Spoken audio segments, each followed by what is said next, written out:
Welcome to Pod Save America. I am Alex Wagner. This week, I sat down with journalist and newfound target of the Trump administration, Don Lemon, to talk about the federal charges the Department of Justice brought against him after covering an ICE protest at a Minnesota church. We talked about what those attacks on the free press mean for this political moment and how his move from mainstream journalism at a major network to independent journalism on his own platform has changed how he does the news, a move I am also a little bit familiar with. As always, the best way to support Crooked Media is by subscribing to Friends of the Pod, our subscription community, where you will receive more pods like Dan Pfeiffer's Polar Coaster, our growing roster of newsletters like Pod Save America Open Tabs, and ad-free episodes of Pod Save America. You should also check out my podcast, Runaway Country. This week, I spoke to Stephanie Villarreal, whose husband has been detained despite the fact that he is a DACA recipient. And I also got into it with the Bulwark's Jonathan V. Last. It is a good episode. You can subscribe wherever you get your podcasts. Thank you in advance. So let's get into it. Here is Don Lemon. I am so excited to talk to Don Lemon. I just read the name Don Lemon in the headlines and follow the national news about Don Lemon, but here we have the man in the flesh. Well, not quite in the flesh, but on the internet flesh. It's great to see you, man. It's good to see you as well. Can I say something? And unsolicited by Alex Wagner, I think that you're one of the best reporters in the business, and I loved your work on the circus. I just think that I don't know if you remember, we did an interview a while back when you were on the circus, and it was just, I loved sitting down and talking to you guys. But I mean, and I love your work on MS Now. And look, I get you. I see you, I get you, because as they say, the networks give it and the networks take it away. They sure and do, don't they? You just keep moving, reinventing yourself like Can't a knock the real hustle. Pro and a survivor. So Can't knock congratulations. the hustle. Thank you, my friend. That means a lot coming from you. Yeah. Who, I mean, we're going to get to all that, actually. I'm thrilled I'm excited to talk about our new tomorrows, our new realities. So these great adventures we find ourselves in. Yours involving more court time, I would say, than mine. But I look forward to the day when I am unjustly charged with something. We're going to get to that in a minute. I mean, I will say, just big picture, Don, like in these, in the normal times, the full frontal assault on the press, the authoritarianism that is so clearly on display, where our president is effectively trashing the Constitution. He's using the full force of the government against any critics, whether they are in the media or otherwise. He's trying to arrest people who don't agree with him or stand in his way. That would be the headline story, and yet it's not. I mean, there's so much incoming. I wonder, as you look out on the landscape and you do this awesome reporting out there in the world, what do you think is the biggest story of right now? What do you is the most important thing that's happening in all this swirl? That is a very good question, because I think all of it is, it really is good. I think a lot of it's related. I think the First Amendment, the freedom of the press, and the war go together. Especially if you look at what's happening over at the Pentagon, you look at what's happening with the Department of War. Where they are restricting reporters, making them sign agreements that they can, we don't do that. That's one of the reasons that we're in Iran, right, is because they have state-run media and people don't have freedoms and they shoot protesters and whatever. And we're doing similar things here. So I think that altogether, the war and the assault on the press, because they don't want people reporting accuracy and what's really happening with the war. You hear Pete Hegseth at almost every update that he gives about the war, that he says, and this is how you should be reporting it.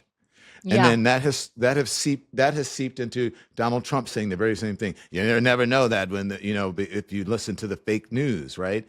And so I believe his advisors are only giving him the information that makes the war look positive. So when he looks at the news, the press, which is supposed to be free, and he sees somewhat of a more balanced picture of what's actually happening, it doesn't compute with him, because he's like, what is going on?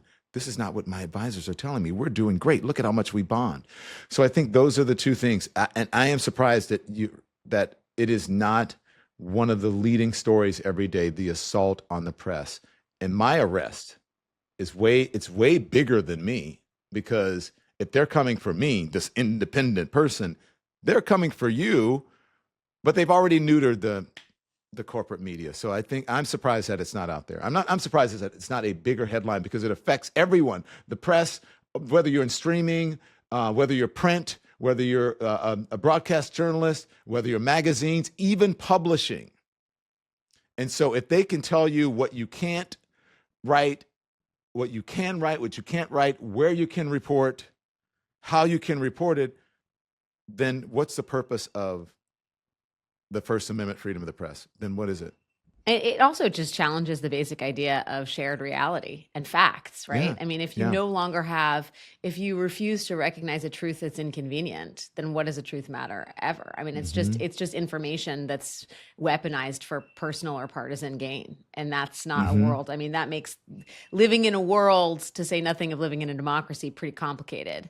I wonder if, like you mentioned, both the direct targeting of you, which is, I totally agree, bigger than you. It's meant to send a chill down the spine of any journalist, to like the FCC chair coming out and threatening to revoke broadcasting licenses if the coverage of the Iran war is not deemed satisfactory by this administration. Are you at all surprised by how far Trump is taking it? I'm surprised at how far we have allowed him to take it, because the folks who are on the Republican side, the more conservative side, love to talk about free speech absolutism, and we're about free speech, and we can't cancel everybody. We want to say the R word, right? Comedians should be given a wide berth to be able to do whatever they want and be funny or whatever. And then they get upset when a comedian, makes fun of someone, in their, that's in their tribe, so to speak. So I am surprised. Yeah, where are those people now? Where, where are the free speech absolutists now? They're not anywhere. Because it was never about free speech. It was. Thank you. Right. It was. So I'm surprised at how far he has been able to, how far we have allowed him to be able to do it. And look, if you really believe in the Constitution, Alex, if you really believe in the Bill of Rights, and you really believe in freedom of speech, if you're a mature person, you understand the importance of the press. And whether you agree with them or not, the reason that this country we've been able to get as far as we have with this experiment is in large part because of the First Amendment. People write things about me all the time that I don't like. But I would fight for their ability and their right to be able to say it. Like, there was a profile of me that came out in the New York Times, overall positive. Everything in there did I like? Did I think there were some things that were out of context? I got something, sure. But overall, I was like, okay, it's fine. And it's out there. Enjoy it. And I didn't even think twice about it. For me, I was like, oh, that's great. I got a big thing in the New York Times or whatever. Yeah, do I like some of it? I thought it was a great piece, actually. And I thought it was great. And I don't like it when they're too effusive. Like, if they're doing a glowing profile on me, it doesn't really mean anything. I think that they were critical on some things. I was like, great, that's good, because it makes you think. So Donald Trump is not a mature person. He doesn't believe in the First Amendment and in the Constitution, because if he did, then he would not be so critical of the press, and he wouldn't try to make us have state-run media.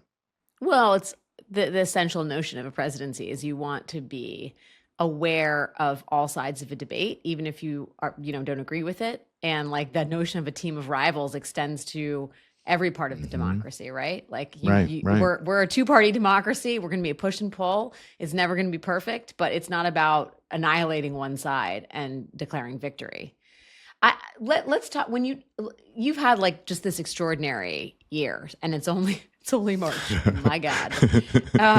I thought you were going to say, and it's only going to get worse, but no. I mean, it could. It probably will for all of us, but especially you, Don. No, I'm kidding. Let's talk about what happened in Minnesota in January. You went out there. I went out there after you. But it was. I remember thinking like, oh boy, everybody who went out to Minnesota after seeing what happened to you, every journalist, I think, was way more cautious, way more concerned about where they were, how they were doing, not because you had done something necessarily wrong, but because of what the administration did. So let's talk about, you were live streaming a protest inside a church. And what were you hoping to cover, and sort of how did that all come about?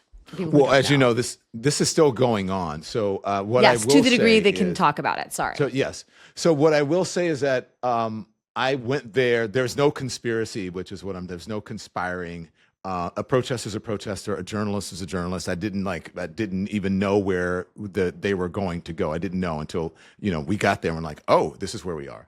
But I went there with the intention to do journalism, and that's what I did. And so as Steve Schmidt said about what's his name, John Miller, who now works for CNN and worked for the NYPD for a long time and worked with national law enforcement for a long time, and was a journalist. And he said when John Miller went into the cave with Osama bin Laden, he did not become a terrorist. He was reporting on someone who was a terrorist, and he also knew that he was going into a cave, and they didn't. I don't think they had to tell authorities or whatever. But I'm just saying, just because I was in a church with protesters does not make me a protester.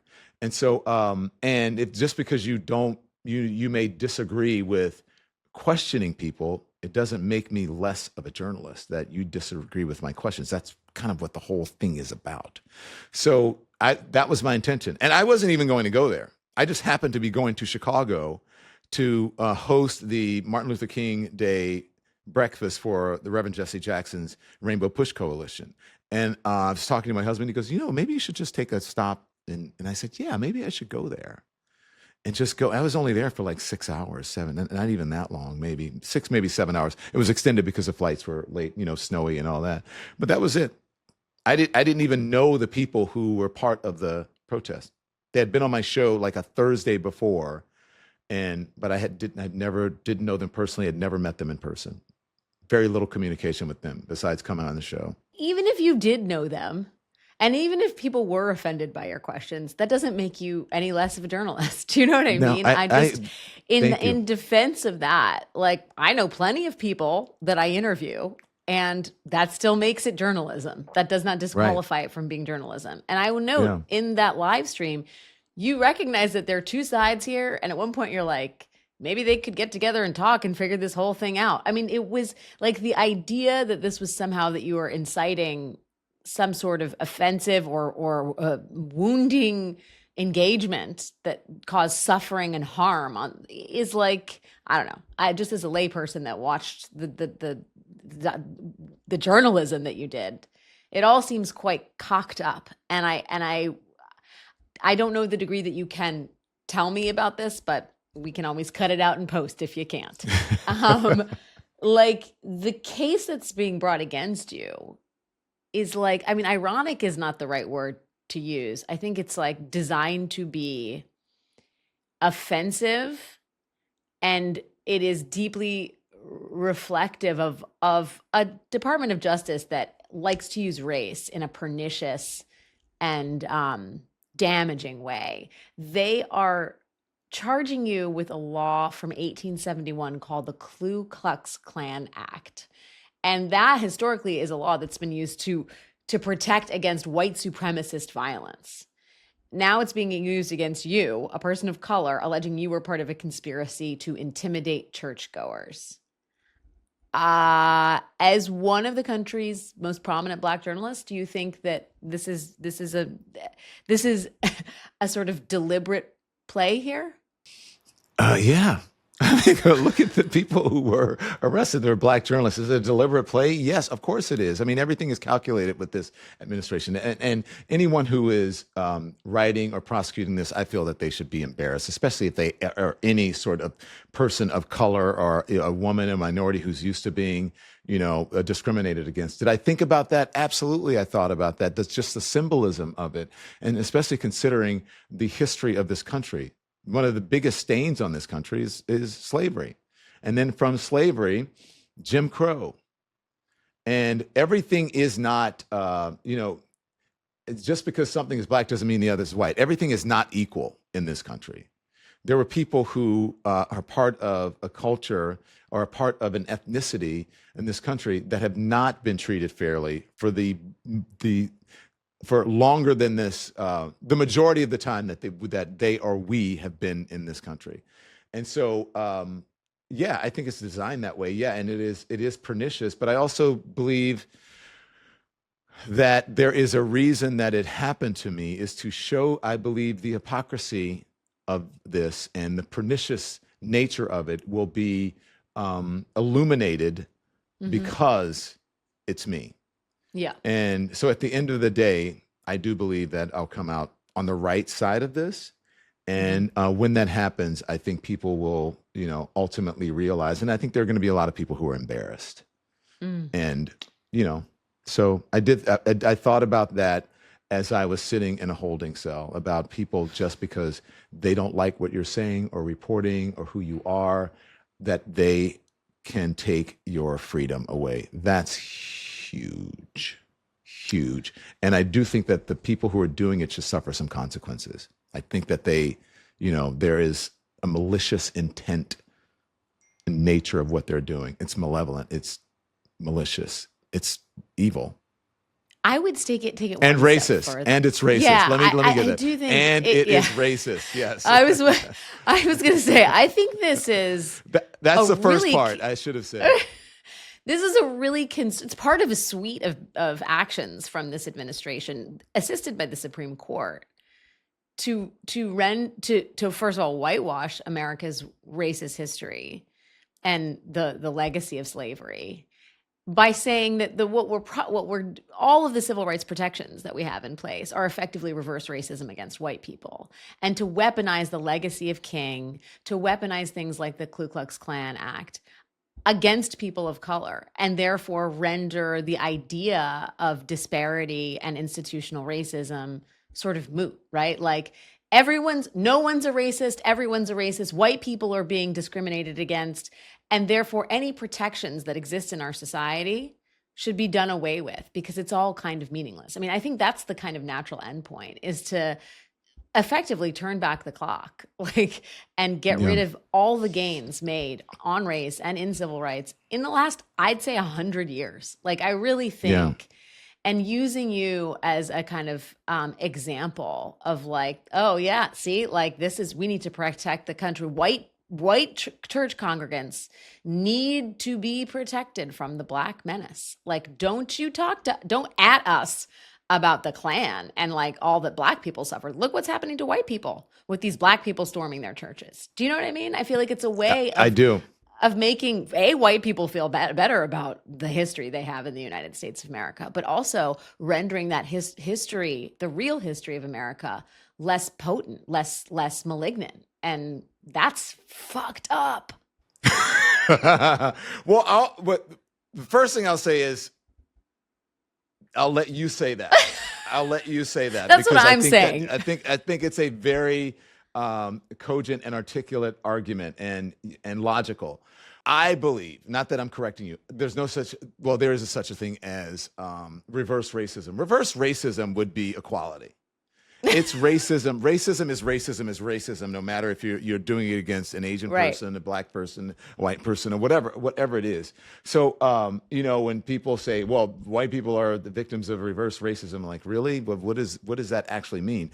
And if you actually think about it, when as you're talking about Black people in America, if you say something is reversed, that means that there is racism for the most part, which is sort of what the definition of what racism is against Black people in America. And so I think that they should be keen. You understand what I'm saying? They should be keenly Yes, it's an acknowledgement. Inherent in it is discrimination against people of color. But it's a trick. It's a trick for power and for political expedience. And so what they're doing is tricking people into being aggrieved that if you are not doing well, let's just say that you live in a coal mining community or you live in some community that is suffering, rather than realizing that you need to be retrained. You got to do, these things happen. Department stores used to be a big thing. Now people are buying online. You know what I'm saying? Or coal used to be a big thing, and now it's all about technology. And unless they start making cell phones out of coal, then, it's going to diminish. And so, and if you're not doing as well as you think you should, and you see minorities and women who are gaining agency in society, they have really good jobs, they have positions of power, somehow, as a white person, especially a white man, that person must be taking something away from you. Yeah. And not that you are maybe not qualified for the position. Maybe you don't have enough get up and go, as they say. You're not motivated enough. You're not ambitious enough. And maybe it's just that, again, you're just not as qualified for the position as the other person.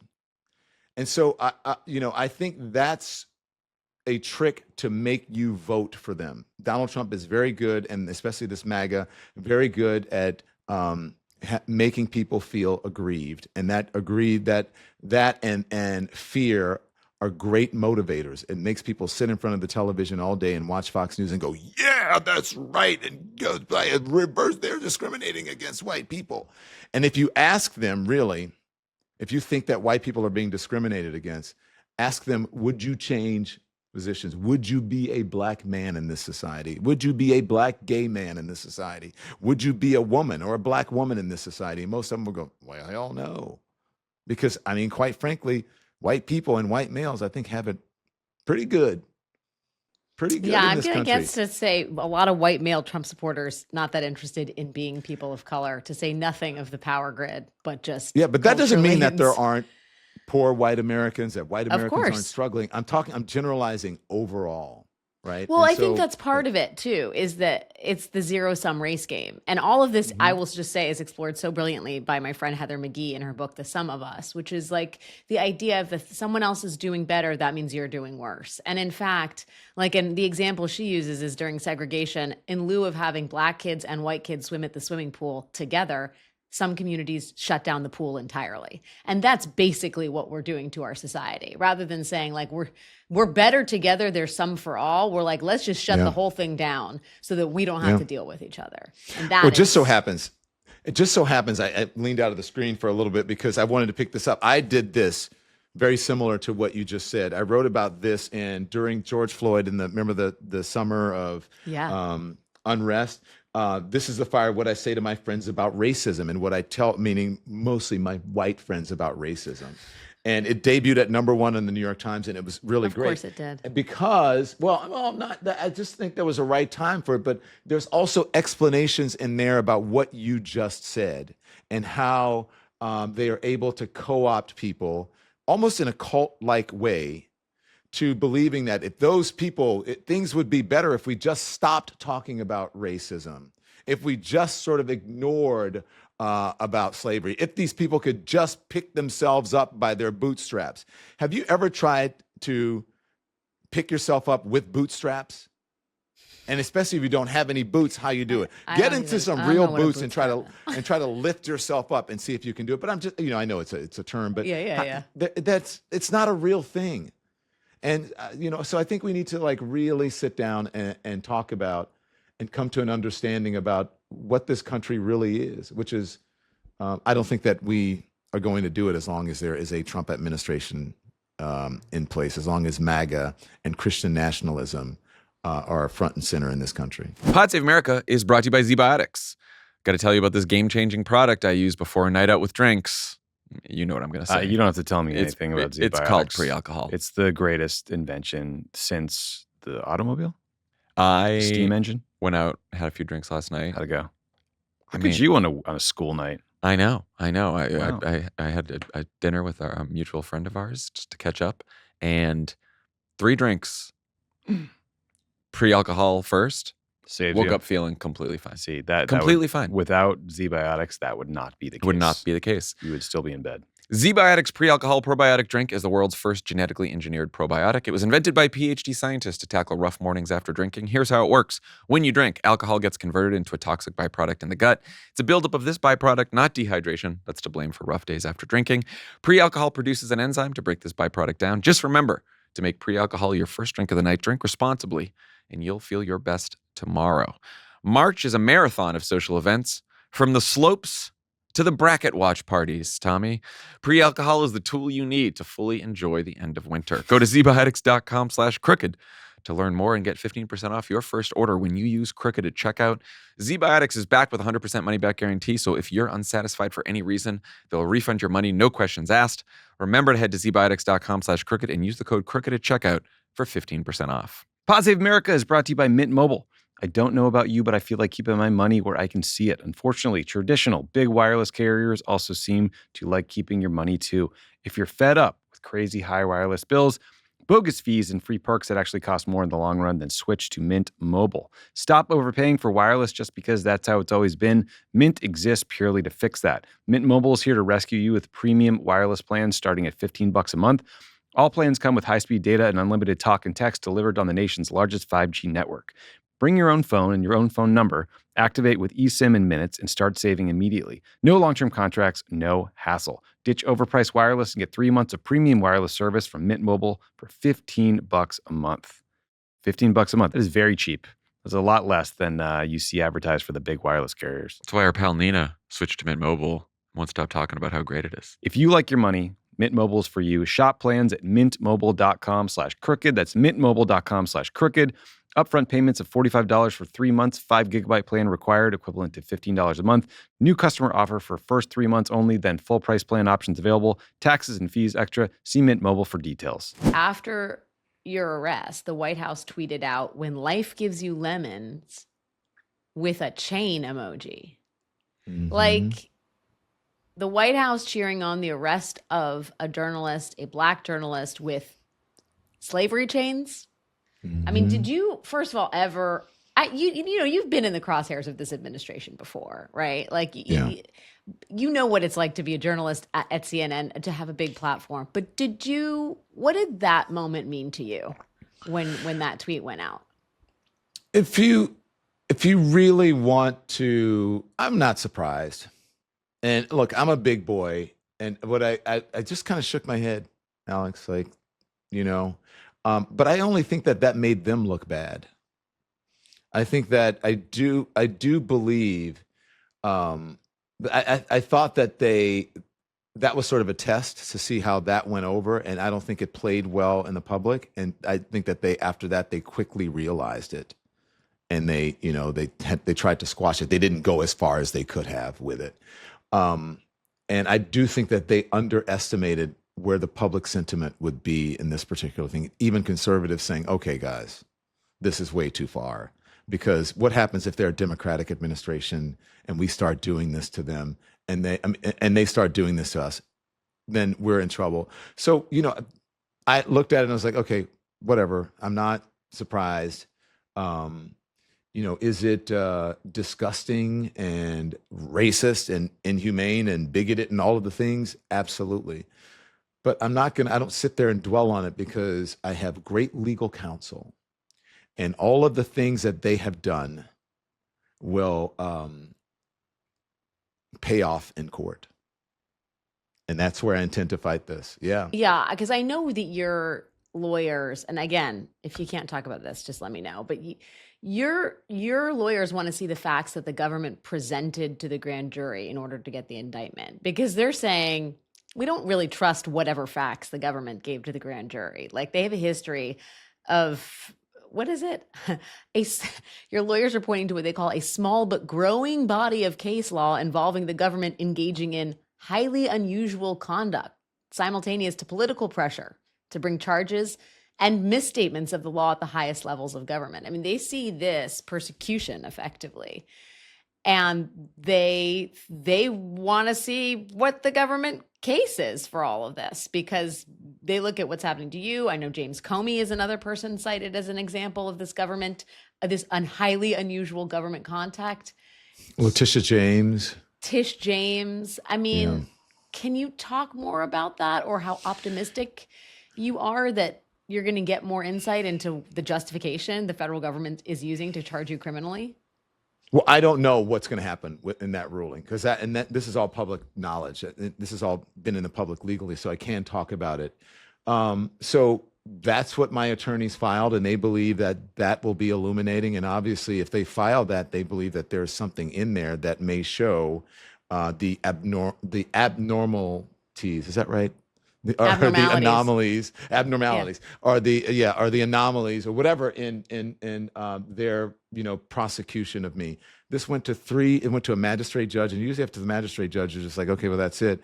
That wouldn't do it. Then they went to someone else, and I think that either three, and then they went to someone else. I think it was like three different tries, or two or three different tries, and everyone said, no, we're not doing this. And then they took it to a grand jury. And and they say, you can indict a ham sandwich with a grand jury or whatever. You're talking about the government running up various flagpoles. Various flagpoles until they found something. And I wasn't surprised. I knew that they would try to do it because they just couldn't be embarrassed. So right now, I feel that they're just prolonging their embarrassment. We'll see how the judge rules.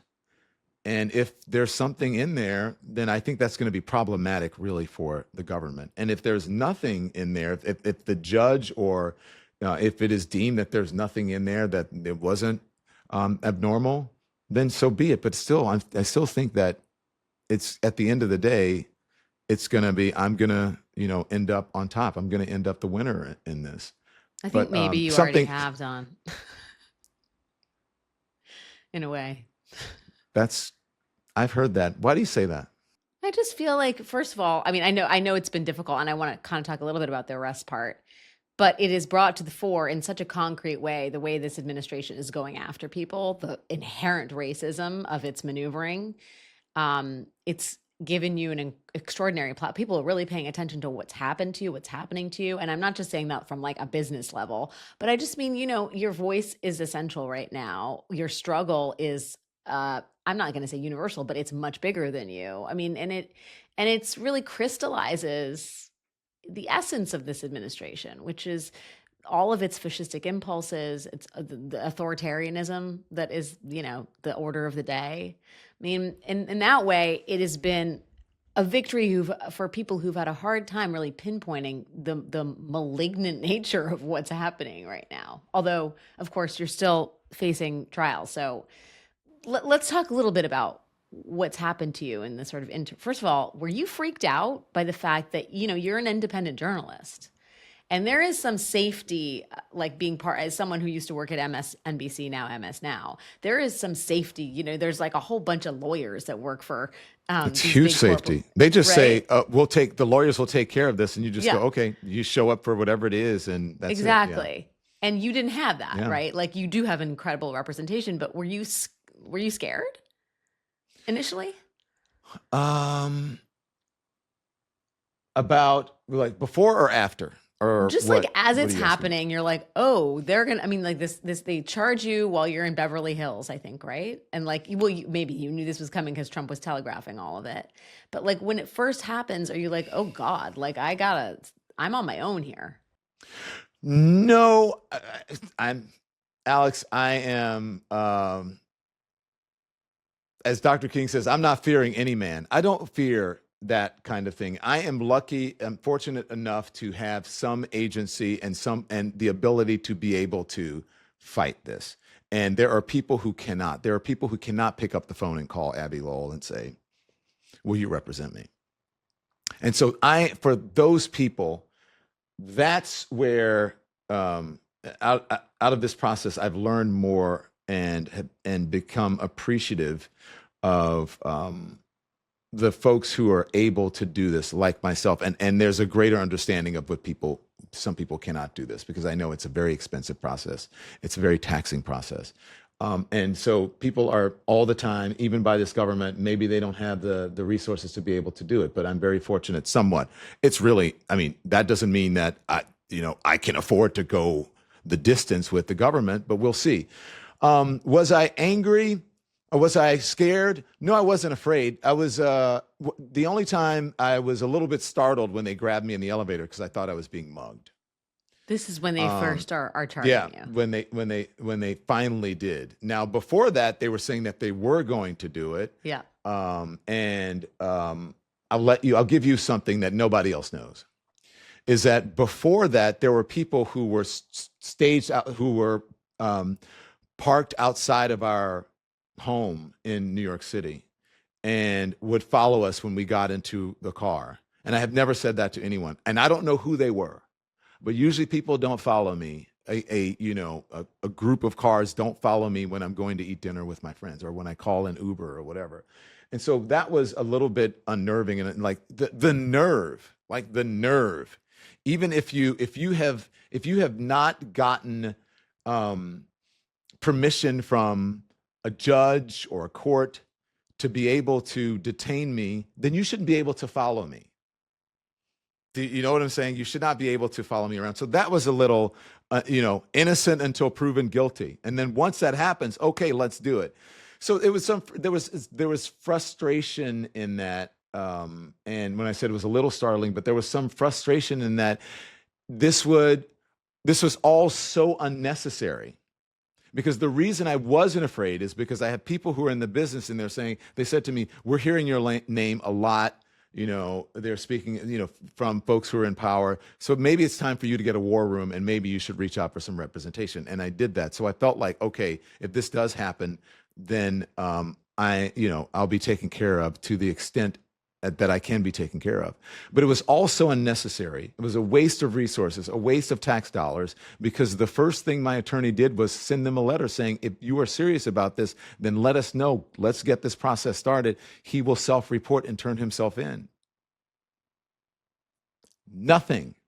Instead, whatever 20, 25, whatever people show up. And it's like, why? If you had just called me and said, I would say, okay, I'm jumping in a taxi. Give me the address. I'm going to come down. But it's a waste of tax dollars. They did it because they want you to be afraid and because they want to embarrass you. I was neither embarrassed nor was I afraid. And on the other side, I realized once I come out of this, I have a story to tell and I have a platform, whether people are on my side or not. Whether I have public support or not, I'm going to fight this to the end, and I'm going to do it in the courtroom, and I'm going to stand up to you, and I'm not going to be afraid, and I'm not going to stop doing what I do because I'm a citizen of this country, and I have a First Amendment right, not only for freedom of speech, but for freedom of the press. And if there's anyone who is deserving of all the rights and privileges that go along with this,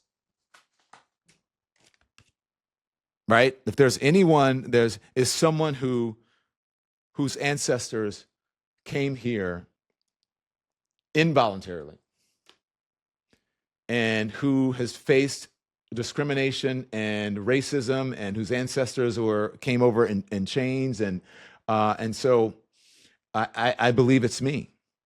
I believe it's people like me. And for those people, that's why I'm standing up. They're not going to silence me. I'm not going to be afraid, no matter the outcome of this. No matter. I'm still going to be here, still doing my thing. I feel like it was never in question whether Don Lemon was a shrinking violet, right? Like that's never been your brand, right? But I kind of wonder, you and I have both made the move from establishment media to independent media, right? Me from MS Now, you from CNN. We won't go into the circumstances of those departures. You're still there, though. You still have a big voice. Yes, I go and hang out with my buds on set sometimes. But I'm not working. That's not my home anymore. And CNN isn't your home, and you have built a new home for yourself, and an extraordinary one at that. I wonder, how that transition has changed your approach to journalism and like the way, first of all, let's just say right up front, it is a hustle, right? Like it is full on. We're both working real hard. You're working harder than I am. But like, do you think that being out there, being who you are in this new media landscape, changed you and made you more tenacious, and especially in moments like when the Trump administration's coming after you? Yes, yes. Now I always felt, I've always been tenacious, Yes. but I also think, and I don't want people to think that I'm criticizing. I'm not, but I think there needs to be more people like me. And even if you are afraid, you need to fight through that fear and stand up for the press, stand up as a journalist. I believe that the folks who are in the White House press corps need to stand up more. They need to do what Richard Engel did with Benjamin Netanyahu the other day when they killed, his mic, when they muted his mic. They need to continue to ask the question, even as Caroline Leavitt is calling on another reporter. Wait a minute, this is serious, right? They need to continue to ask the question when Donald Trump is being rude, and when Donald Trump calls someone a piggy. Everyone in that press corps on the plane should say something, and not ask the next question. They would say, "My colleague who you call a piggy, which is the president of the United States. I'm surprised, sir, that this actually came out of your mouth.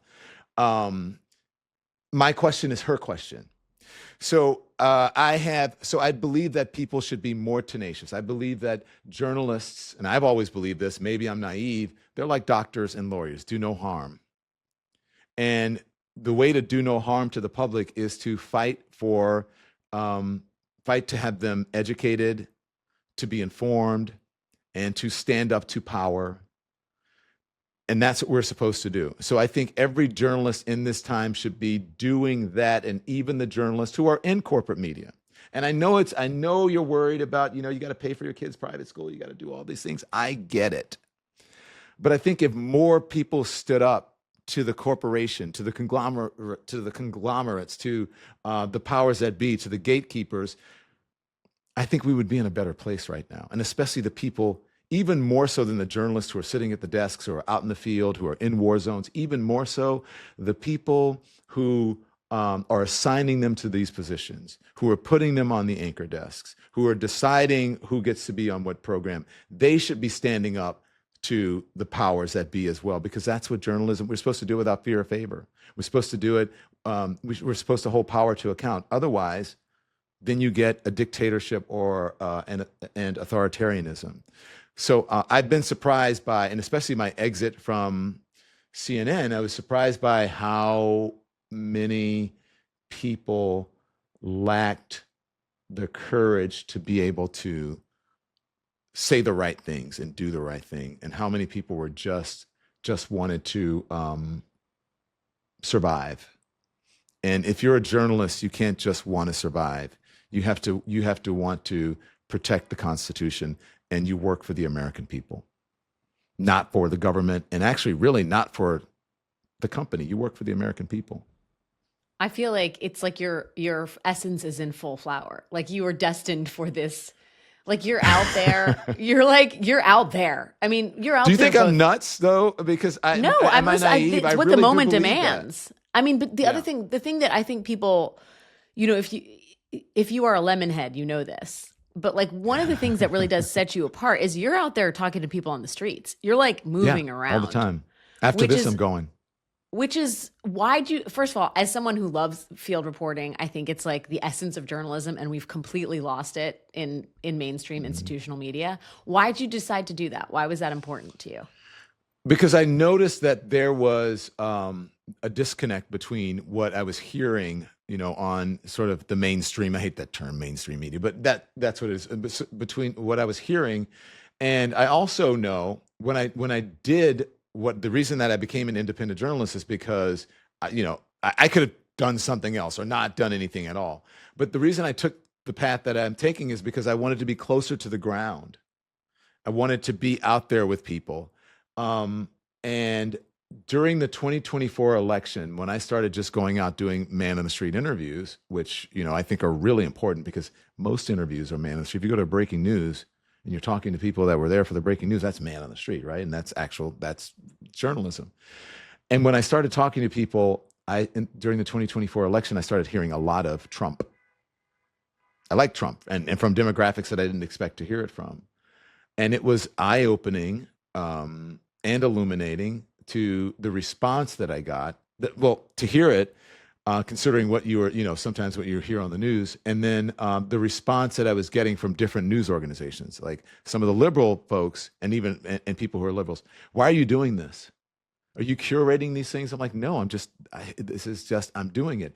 And then on the right, come on our show. Oh, this wasn't the answer that Don Lemon wanted. How this guy owned him. And I'm like, no, that was the exact answer that I wanted, whatever their answer is. Yeah. That's the answer that I want. Because and guess what? If I was embarrassed by it, dumbass, I wouldn't put it on the internet. I wouldn't put it out on my channel or on my social media if I was embarrassed by it. And if I had any sort of fear or was embarrassed by what people are going to say to me, people who may not like me. I know that there are people out there who don't like me. I get it every once in a while. Most of the people, I like you, whatever. And there are some people who are like, eh. But so I actually go out and I do, in IRL, in real life, live. I do man on the street live, Yeah. and not everybody is in love with me. And I put that out there too, because That's real. That is real. And that's what being transparent is about. And so really it's not about me personally, and I'm not embarrassed by it. Okay, fine. So, that's why I did it. That's why and I think that I guess that's why I'm successful. If you see me that way, I'm too close to it. I don't know what's success and what isn't in this whole streaming thing. Well, what I've noticed is, first of all, in the new media landscape, when you break out on your own, so much of it is actually about your personal resonance with the audience. And there is a much more intimate relationship between your audience, people watch you, in new media than there is, I think, in broadcast. Would you agree with that? Or I don't know. I mean, do you feel like it's the same? Do I think more people watch me in new media? Well, do you feel, I feel like they have it's a closer relationship. Like oh, yeah. I'm sure lemon heads as a concept existed while you were at CNN, but now it's like a bona fide, like, subscription tier. People wear the sweatshirts, like, it's a thing. And that seems to be, to me at least, unique in like new media, that they want that connection. They want that sort of tribal kinship with the people that they follow on YouTube or Substack or whatever. More than anything, I think, is that they want authenticity. Yeah. And they want people they trust. And if I just happen to be a familiar face and someone who had been out there and in their living rooms long enough for them to know me, and I gained trust from that whole CNN experience. But also, I think that came from me as well, as you're saying, being tenacious, and then just being myself in front of the camera, the same person that I am in my everyday life. And I think that resonated with people. Didn't necessarily resonate with management all the time, but if they were smart, they would lean into it. And even some of the things that were like, oh my God, I can't believe you said that. I believe that journalism organizations should lean in and have a conversation about them and say, but this is what you do. But they're afraid, oh my God, we can't do this. What are the advertisers, the audience? So I think that it's authenticity is what people want. And they want people they trust. And they also want to feel connected. When I first started doing this, it was a different thing that I was going to do. And then I realized it's like, what I'm doing is very similar to what I was doing at CNN. No interaction with my audience. It feels canned. And I'm just going to sit in my living room and do a show every day called Live at 5, where I just talk to the people and do the stories they want and sort of give my, point of view. And it worked. Because that's what people want. And so now, as you were saying, it's a thing because people feel that they know me and they can trust me and that they are actually a part of something. So what I did was build a community rather than a channel or a program. And I think people were looking and are looking for community in this moment, but they're also looking for people who are flawed, for people who are outspoken, for people who are not perfect, for people who are tenacious enough to stand up to authority, even if it's from the highest office in the land, or stand up to someone on the street, or be vulnerable enough to let someone criticize them live or taped. And so for me, it's just, that's what it's about. And it's not really about me, because if it was about me, I wouldn't invite people into my life, and I wouldn't invite the criticism that I get just for being so transparent. Well, you may not think it's about you, but people who watch you want it to be about you. I mean, I think they want Don. They want to be lemon heads. I think they want those things, but then I'm the one who's giving them those things. So yes, but I don't think it's just about me. But maybe I don't know. I don't think your ambition is just to make it about you, but I think that it's you, because it's you, people are attracted to it. They want it. Even the people that are paying to insult you online are paying to insult you online. You know what I mean? Because I know you made note of this in I think it was a Times piece. Like, if you're making a nasty comment, you're paying to make that nasty comment. So bring it on. I mean, that's me paraphrasing you. Yeah, it's true. Pod Save America is brought to you by Blinds.com. If you've ever thought about upgrading your window treatments but didn't want the hassle, Blinds.com is here to change the game. They're the only company that lets you shop custom blinds and shades online, then backs it up with professional in-home measure and installation services. At Blinds.com, you can skip the stress and get expert design advice through their convenient virtual consultations on your schedule. They're on a mission to make custom window treatments easy and affordable for everyone. Get the same quality and service you would at other high-end stores, but at a fraction of the price. Samples are sent directly to your door, fast and free. Compare colors, textures, materials, right from the comfort of home to help make the perfect selection. Blinds.com carries everything from bamboo shades to shutters, outdoor shades for your patio, and more. All Blinds.com orders are backed by their 100% satisfaction guarantee. If you're not happy, they'll make it right. Blinds.com has been around for 29 years and has covered over 25 million windows, making them the #1 online retailer of custom window treatments. Right now, Blinds.com is giving our listeners an exclusive $50 off when you spend $500 or more. Just use code CROOKED at checkout. Limited time offer. Rules and restrictions apply. See Blinds.com for details. Pod Save America is brought to you by Fast Growing Trees. Did you know Fast Growing Trees is America's largest and most trusted online nursery with thousands of trees and plants and over 2 million happy customers? They have all the plants your yard or home needs, including fruit trees, privacy trees, flowering trees, shrubs, and houseplants, all grown with care and guaranteed to arrive healthy. Whatever you're looking for, Fast Growing Trees helps you find options that actually work for your climate, space, and lifestyle. Fast Growing Trees makes it easy to get your dream yard. Just click, order, grow, and get healthy, thriving plants delivered to your door. Their Alive and Thrive guarantee promises that your plants arrive happy and healthy. No green thumb required, just quality plants you can count on. Plus, get ongoing support from trained plant experts who can help you plan your landscape, choose the right plants, and learn how to care for them every step of the way. Fast Growing Trees is great because you don't know what kind of trees and shrubs your yard needs, and you don't know where the shade is and the sun and what grows best, how much water, how to keep them alive. I've killed many a plant in my day, unintentionally, of course. Yes, unintentionally. They had it coming, but yes, they had it. Right. But fast growing trees can actually help with that in a really effective way. I speak from experience on this. So, right now they have great deals on spring planting essentials, up to half off on select plants, and listeners to our show get 20% off their first purchase when using the code CROOKED at checkout. That's an additional 20% off better plants and better growing at fastgrowingtrees.com.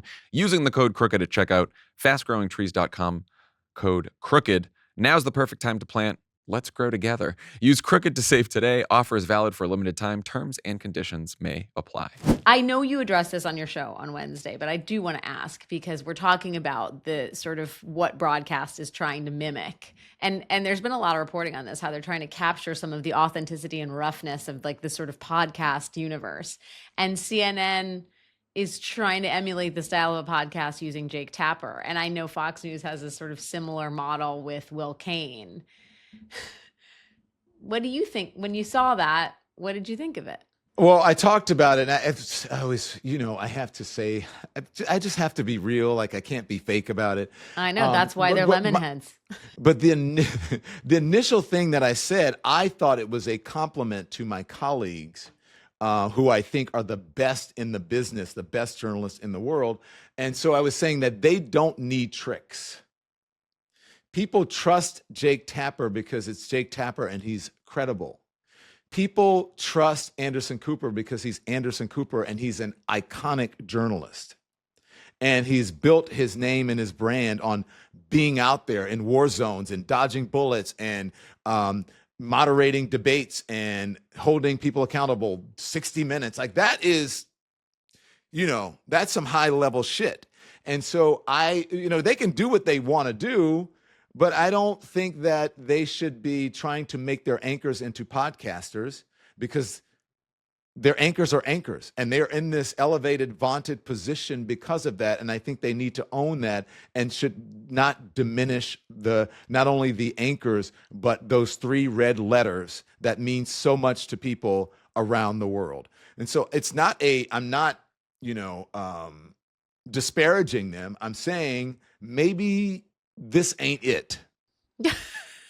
I'm going to just take it one step further. And they shouldn't be trying to be me. If they want podcasters, Alex, hire some podcasters. Well, MS Now is putting Runaway Country and Pod Save America and Yeah. Crooked Media on MSNBC, which is another way to sort of retrofit it. But if you're talking about authenticity, you can't retrofit authenticity. It has to naturally Yes. spring forth from both the Yeah. person and the place. Like you Yeah. naturally, authentically have come to the position that you're at, and you speak the way that you do, and you are who you are, not because someone was like, Don, let's try it in your living room. And why don't you wear these glasses with this picture in the background? You just are doing you, and that's what works. And I mean, the other piece of it is the tech part, which is it's going to be really hard to convince a 25-year-old to get a cable subscription. Like there's just a fundamental fucking reality about who's consuming podcasts and what they'll pay for and what they won't, and what they culturally and socially normally go or gravitate towards, and linear cable and broadcast in general. I'm not saying this is a good thing for the news industry, because I do think there's some utility to having newsrooms and authentic anchors with lots of experience. But the trend lines are not in that direction, which, I must ask you, because CNN is on the verge of being run by the Ellisons. And we see what's happening at CBS. We see Barry Weiss mismanagement of CBS, a place I used to work. It has had the worst ratings they've had this century, Don. Barry Weiss is shepherding the worst ratings in CBS's history this century. I'm not surprised. Do you hear from people inside CNN? Are you worried for CNN? You talk about those 3 red letters that mean so much the world over. Yeah. And I mean, look, I loved CNN. I think CNN is obviously those 3 red letters. They do mean a lot, right? That there's credibility there. And again, I didn't like my exit. I thought they treated me poorly on the way out, but I'm rooting for them. I'm rooting for them, not because of the management, because it was ultimately them, but because of my colleagues who are there, who are working their asses off, who are great journalists. And I don't believe that the people in positions of power and the gatekeepers are doing them any justice. And so that's where, that's sort of where my heart is. But I'm not surprised that CBS has its worst ratings. And I will tell you why. Because in this time that we're living in, that is so unusual, when you have such aberrant behavior by the highest people who are in the highest positions in the world and the highest office of the land, and where you see that there's no truth to what they're doing, where they turn an insurrection into a walk in the park, where they exonerate and pardon the people who broke into the United States Capitol and smeared feces on the wall and peed on the wall and beat up police officers, when they are, I can go on with a whole litany of things. And so when you try to, look, if you want to try to move a network to the right, when they say, look, they want to move the network to the center. First of all, where's the center? Where is I don't know. Tell me if you find it. Yeah, when you find the center, let me know. I just believe that there's truth to it. And sometimes the truth may be on the liberal side, and sometimes the truth may be on the conservative side. But in this particular time that we're in, if you say I'm going to move the network to the right, people think you're going to move it to MAGA, and it's going to be about disinformation and lying and racism and misogyny, because that's what this is about. This is the wrong time to try to do that, first of all. And secondly, you don't try to move or change a network ideologically, a news network ideologically, because that's not what journalism is. Look, CNN tried it. They lost their core audience. There was no payoff for them, for the core audience. And kind of what they're doing now, there's no payoff for it, except if people are wondering, like, what the hell is going on? This is just like a sort of another whiplash moment for the people who are watching CNN. So I believe if CNN goes down the same road that CBS does, then they're going to need a miracle to get out of it. I'm not surprised that they had their lower ratings because people want the truth right now. They want people to stand up to authority. They don't want false equivalence. They don't want people coming on just to lie. They don't want people who are being just booked on shows just to fight. There's nothing productive about it. People want the truth. Some things are objectively bad. And much of what the MAGA administration, Donald Trump administration is doing is objectively bad for not only people, but for the country and for democracy. And people want that reflected, the real world reflected on the news when they turn the news on, whether it be on broadcast, cable, or even in streaming. I gotta just on that last I'm done. point. No. No, you're not. Because I have to ask you this. Candace Owens is always eyeing the top 10. She's always ranked in the top 5 on Apple News podcasts. Does that worry you? I mean, because I'm with you on people want authenticity. But I think people have been lulled by a lot of these MAGA personalities that they're the truth tellers, that they're the ones that actually have the readout on what's up, what's real. But I think you're making my point because you're never going to, I'm not talking about the MAGA folks. That's a cult. Those people the people on the right have cult-like fans and viewers because it's just the nature of conservatives. Maybe they felt like their voices weren't heard for so long, and they actually got into these streaming places. They were pioneers. So that's one reason they're doing so well. But the people who listen to Candace Owens they're not going to watch the CBS Evening News. They're not going to watch CNN. They're going to watch Megyn Kelly. They're going to watch Candace Owens. They're going to watch Tucker Carlson. They're going to watch people who are preaching their gospel at every single turn. And if you want to be a news organization, if you want to deal with facts and, as you said, shared reality, right? We talked about that. Then you're not going to watch those, and not because they're bad. It's just because they're truthful and balanced if you do it right. But if you try to move it to the right, they're not even going to watch that because they don't trust that. And that's actually not where the news is going right now. They're going to watch Fox News. And they're going to watch, as I said, all the other people and the Nick Fuentes of the world and all of that. That's what they're going to do. It worries me, though, that they are seen as, I mean, you're saying, forget it. They're part of a cult, unless you're going to, like, what is it when you get someone out of a cult? De-escalate? No, what's it called? Deprogram.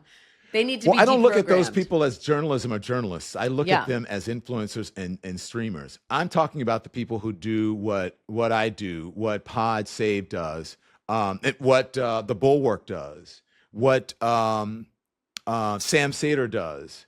Like people who are bringing information and have a shared sense of reality, but then they have some swag, right? Then they lean into it. They have the editorial has teeth. You know where they're coming from. You don't expect to see someone insulting a black woman to her face about a Barack Obama and a Michelle Obama tweet from the president where he depicted them as apes, and then you're going to have someone come on and go, "That's not racist," and then you're just like, of course it's fucking racist. Why are you doing this? It's racist. And so, I'm not talking about those folks. I'm talking about a place where that us who are doing this now are and have success in it, that we're coming from a more factual, informative, truthful place where we don't try to say, well, this is the middle and that's right and that's left. Sometimes my subscribers don't want to hear what I'm saying, but I tell them, look, I know you probably don't want to hear this, but here's the truth. And then at the end of the day, they'll say, thank you for informing us. I may not like it, but thank you for informing us. So that's what's up. I mean, and that is an important distinction. Look at the success. Look at Pod Save's success. Look at Brian Tyler Cohen's success. Yeah. Look at, it's, and these people, I don't believe that they are, they may be some of them left leaning, and that's okay. They're transparent about it. But at least there's facts and a shared sense of reality, and they're not saying, well, the First Lady of France is a man. Nobody's saying that on the left. Outrageous shit like that. You know what I'm saying? So it's not propaganda, and I think that there's an established sort of baseline of truth and the pursuit of, reality. I will ask you, my friend, before we let you go, two things. Hopefully you like answering both of these questions. It is like it's not a coincidence that I'm talking to you the week this massive profile comes out about you in the New York Times. Like, there's national interest in what you're doing, the fight you're fighting against the Trump administration. You've always been in the public eye, but this feels like a different level, right? Like you're in, as they say. This is why you're a great reporter. I know where you're going, but you're in your power. Dare I say, you're in your prime. And I wonder. I'm giving you a chance. Yeah. Like, has this what you're doing now I'm not trying to air out anybody's age here, but like, this is not the normal, like, sort of metabolism, the normal career arc that we see, right? Yeah. After you've been in the game for some decades. Like, has it changed your idea of what it means to be in one's prime and when that happens? No, because I think that whole thing about not being in your prime, that was misconstrued. And the one thing that if there was one thing that I could, that bothers me the most of anything, is that whole thing. When I said, if you go back and look at it, I said, I'm not saying that I believe that. The whole point of it was that is how society treats women, and someone who has been treated or discriminated against should know better. If you have been, especially with the way the Republican Party has treated her, they're like, we don't want her, right? We don't want Nikki Haley to be president or whatever. Oh, I think Democrats, plenty of people have a hard time with women over 40. Yes, but it wasn't. Women really, have a hard time with women over 40. Exactly. But that's how society treats women, and you should know better. So you shouldn't be an ageist when someone has been sexist or misogynistic towards you. You should have more knowledge than that. And I think some people understood when she's like, what was the Civil War about? It wasn't about, slave. She said she didn't say it was about slavery, and then other things about. So when that came out, some of her ideas were just not, for the prime age. But that it wasn't necessarily about that. I thought that about women. I don't. I think the exact opposite. I think women are the smartest and strongest of the sexes. And every show that I had at CNN was run by a woman. And our motto was, if you want something done, hire a woman. We hired mostly women.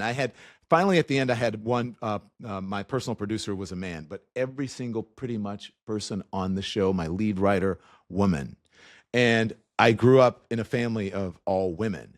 So that's the one thing that bothered me is that people took that out of context. I could have been a better communicator about it, since that's what I do for a living. That's living, but that's not what I meant. And I told them that. I think they understood it, and you know how that works, right? So what I will say is that do I think that I'm in my prime? Absolutely, of course. But I'm not delusional. I'm not, I can't run 10 miles and not die anymore. But running. I need more sleep. I have to think about people's names. Like, wait a minute, what's that? Oh, that guy, and it's like, it's your husband. His name is Tim. Oh, yeah. I'm just kidding. So I'm not delusional. But yes, I do think that because of I surprised myself in what I've been able to do over the past 2 years. Yeah. Do you think you might ever run for office? Oh, boy. That was a long pause, Don. I hear that all the time. Yeah. And then what do you think of what happens in your head when you hear it? First, I hear, I don't want to ruin my life. Why would I invite that sort of even more criticism and whatever? Why would I want to ruin my life with people digging into, everything about me and campaign ads, putting everything that I've ever said that's deemed controversial. But I don't even think people would care about that. So I think they would know. Right. I've never said that I was going to grab anybody by the pussy. Right. So that doesn't surprise me, Don, but I've never said that a woman had blood coming out of her wherever. But yes. Also, I'm not a white man, and the rules are different for me. And so just like the rules, I believe, sadly, are different for women. They're different for Hillary Clinton, for Nikki Haley, which was one of the reasons what I meant to say. They're different for Kamala Harris. They're different for Alex Wagner. And white men get away with way more than, women or black people or any minority. And so I think the rules are different, but I don't know why would I invite that criticism. And,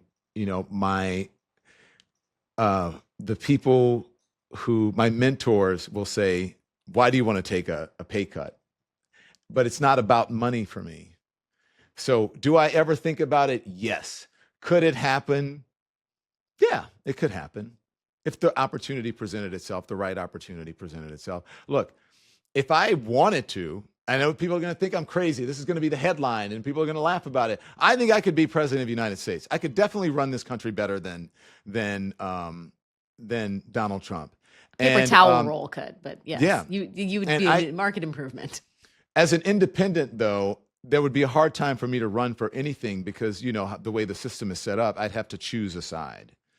And so, I probably would have to become a Democrat. And so, am I at that point now? No. And I know people are going to say Don Lemon is crazy, but yeah, look, why can't I think about running for office? Why can't I think about being president of the United States when, look at what we have. Did anybody think Barack Obama, as he says, this guy with a funny name is from a mixed background? Did anybody ever think that he would become president, that he had that aspiration? I don't have an aspiration to become president, but I do think that I could run this country a lot better than Donald Trump. You know what else I think that I could run better than most people? And I was actually talked to my husband about that last night. A news organization. Because I was there, I've been in the game for so long, and I'm not interested in being, the anchor out front. I could come in and fix the bulk of their problems and lickety-split in no time flat. Boom. Boom. Wow, I feel like we're making news. The Lemonheads merch is about to become collector's item. Yeah. So I'm Lemonheads busy 2028. I'm building my own channel and I'm building my own network, and we'll see where that goes. But if I had to, if they dropped me into a news organization, I could fix it up. I could clean up the place.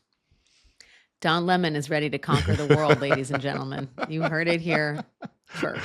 I can't wait to see the headlines about the president part. Oh, God bless you for launching your presidential run on Pod Save America. We appreciate it.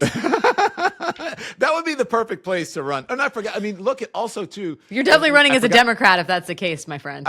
I forgot about Midas. So yeah, I totally. Well, that's why I'm saying thanks for launching it on Pod Save America. Yeah. You know where your bread is buttered. Don, I knew it was going to be excellent to speak with you, but you've, as usual, exceeded my my conception of what was even possible. So, well, thank you. I'm sorry that there are certain things that I can't talk about Oh my God. legally or whatever, but I think you delivered, Don. I really think you delivered. You think you so? Gave I hope big so. time. You definitely did. So, yes, but go out, journalists. Yes. Be bold. Be Talk tenacious. to people. Be unafraid. Yeah, go talk to people. Be unafraid. Unbothered and unafraid.